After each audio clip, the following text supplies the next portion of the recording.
Usually, when the courier is wandering around the Mojave like an old tramp, word begins to spread amongst the factions of not just how capable they are, but how they're also a force to be reckoned with. Today, we are going to take that to a whole different level, because in today's video, I'm asking the question, can you beat Fallout New Vegas in one punch? Here are the rules. I'm only allowed to deal damage with unarmed weapons, and when I hit an enemy, they have to die in one hit. Any method to do so is allowed. Let's get started.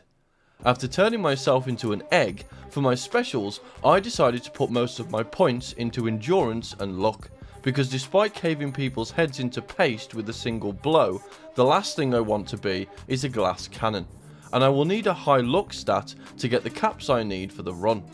For my tag skills, I pick unarmed, speech and medicine, and for my traits, I chose built to destroy and wild wasteland. Once I'm released into the big wide world, I make haste for Freeside, which turned out to be an uneventful trip. When I arrive, I sell some stuff to the gunrunners and use my new caps to play some games at the Atomic Wrangler to get enough capital to enter the strip. Once I do, I clean out the other casinos until I have over 32,000 chips. Then I drop them on the floor, and once I pick them up, I now have a bottomless pit of them. After cashing them in, I head over to the Vendertron at the Gunrunners to buy a Fat Man and some Tiny Tot ammo. Then I pay a visit to Mr. Holdout to get myself some brass knuckles. Wait, I've never seen this before.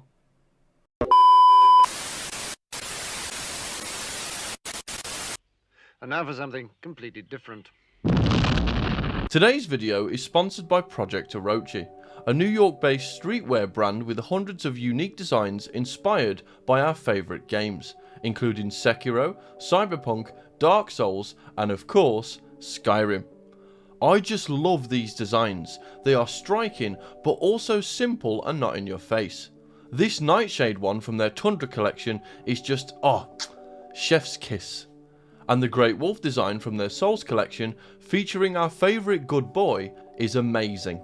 They are a very community driven brand, and they have a Discord server where you can get in touch with them and vote on new designs and titles for upcoming products. If you want to check them out, they offer free shipping in the USA, and as a sweet little bonus, use code Moosey for 10% off your order. The link will be in the description. Now back to the video. After getting myself a shiny pair of trauma rings, I hotkey the Tiny Tots ammo and equip it to my fisticuffs. Then test it out on the arseholes at Bonnie Springs. Obliterating my enemies in one hit is something I'm really not used to in these runs, but I think I could get used to it. After having a successful trial run, I got myself the subdermal armor and the monocyte breeder at the New Vegas clinic to make myself a bit more tanky. I will need these later on, so I thought I might as well bite the bullet and get them earlier. I might have mini nukes for fists, but I decided from the get-go I would use my war crime appendages for good. So I headed for the NCR correctional facility and removed the powder gangers from our mortal plane.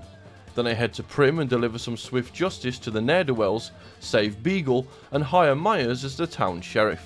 Which means I have to get him a pardon from the Mojave outpost. And coincidentally that also involves turning more vagabonds into paste.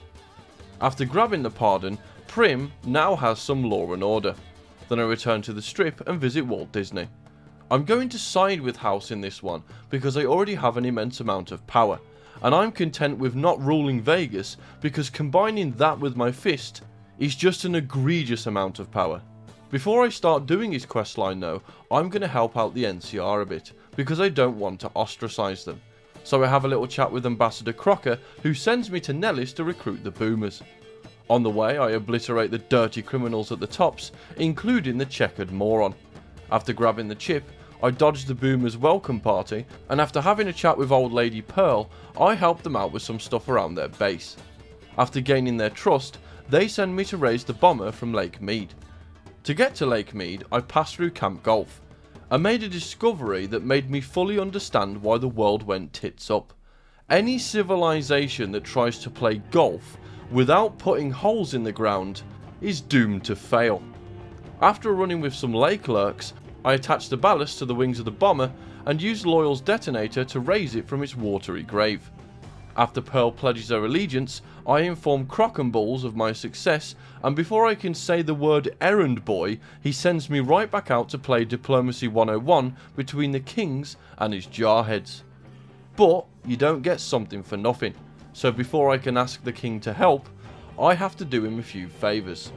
Which is no bother, because the king's questline is a breeze, and fairly quick to deal with. Once it's done, I ask him to sort his shit out and he agrees. Upon my return to Dennis the Menace, he sends me to talk with Colonel Moore up at the dam, who sends me to Red Rock to meet with the Khans and stop them from teaming up with the skirt wearers by any means necessary. Now, it would be easier for me to just annihilate them, but I prefer the diplomatic approach. The problem is, this quest is a load of bollocks, because of how much effort you have to put in to convince the 4 leaders that the Legion are nothing but a bunch of traitorous snakes. Just so I can have a conversation with Big Daddy Khan about it. The first thing I do is drive a wedge between the Khans and Carl, causing them to murder him on the spot, which convinces Regis to join the Anti-Legion League. Next up is Melissa, who's standing around in Sloane Quarry doing absolutely jack shit. Before I talk to her though, I saw this as a golden opportunity to take out all the Deathclaws to help the miners of Sloane get their jobs back. At this point in the run, I'd been turning people's heads into jam regularly, with a punch that could break the Richter scale. But coming up against the Deathclaw pack and swatting them away like flies made me chuckle.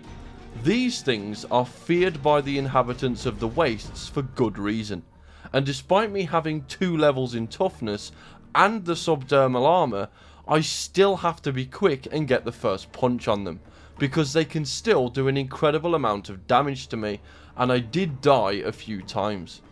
After making every single one of them go the way of the dodo, I successfully managed to convince Melissa that the bald man with the crucifixion fetish is a bad person, which apparently was such a surprise to her.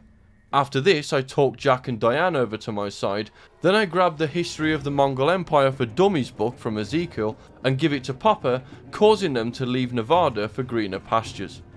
Then I return to the mooring line, and she gives me yet another task to see what the wannabe gangsters at the Gomorrah are up to. But I won't be doing this just yet, as House will end up giving me the exact same quest after upgrading as Daleks, since I've already recruited the Boomers over to our side. And if I wait till then, I'll be able to kill 2 birds with 1 stone and get double the XP for it. So I head over to the Lucky 38 and give him the platinum chip. There were many obstacles standing between me and Cottonwood Cove. Mole rats, Deathclaws, and raiders to name a few. All of them felled by my mighty punch.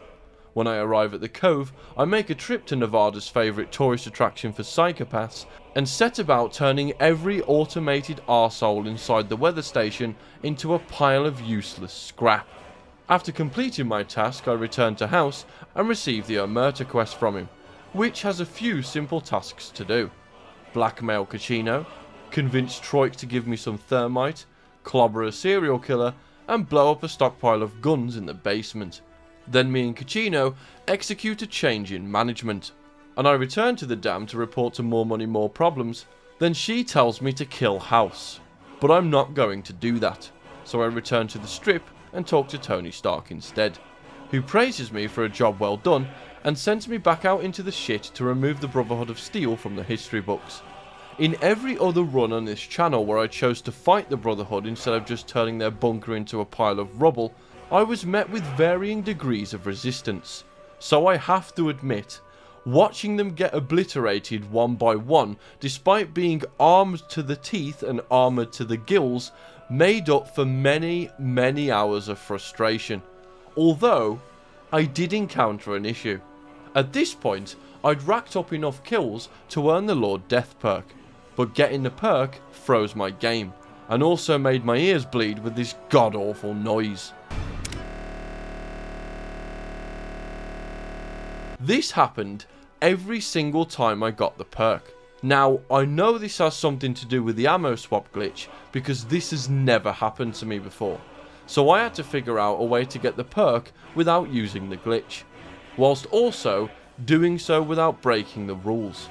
Luckily there's a few bark scorpions outside that will definitely die in one hit given my level and with me having a high unarmed skill.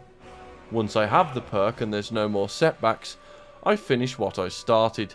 And once all the members of this deranged little cult are dead and gone, I set the bunker to self-destruct as the icing on the cake. Once the job's done, I return to Disneyland to report my success. Because I've maintained good relations with the two-headed bear, I can help protect the president from being assassinated by the Romans, which turned out to be a walk in the park, as things usually do in this run when I have to use violence to solve my problems. Once the president is free to breathe another day, I activate the power at the El Dorado substation, and now the pieces are in place to take part in the final battle for the dam, which was probably the easiest it's ever been. After punching the Romans back to 117 AD, I told a cheeky little white lie to the Tin Men, installed Jarvis into the mainframe, and had another scrap with the BDSM gang. Once I make it to the camp, I demolish Lanius's best and brightest. Then I decided to have a chat with the golden gobshite before cracking his head open like a coconut. It didn't amount to anything, I just wanted to give him a chance to say his last words. And the second the fight started, I just uppercutted his jaw off. After smacking his men around, I decided to end things with the general peacefully. I didn't want to let all my hard work building their trust go to waste, plus it would be nice to prevent any unnecessary bloodshed. So he ended up walking away with his tail between his legs. And with that, it turns out you can beat Fallout New Vegas in one punch. I've got to say, flying through every single combat encounter was really strange for me, especially for New Vegas. I'm used to things being a bit more tactical on my part, but it was really fun. I highly recommend trying this run out for yourself. Maybe add a few more rules, whether they help or hindrance you. Thanks for watching. If you enjoyed the video, why not leave a like and subscribe? It helps out the channel massively. Plus, if you turn on the notification bell, you get to watch more juicy content from yours truly when it releases. If you want to support me further, consider joining as a channel member. You get early access to videos and a mention in them for being such a legend. Speaking of legends, I want to give a massive thank you to my member, the Variety White Guy. You are an absolute star and your continued support means the world to me. I can't thank you enough. If there's a specific video you want to see, or you just want to have a chat, drop a comment down below, and I'll see you next time.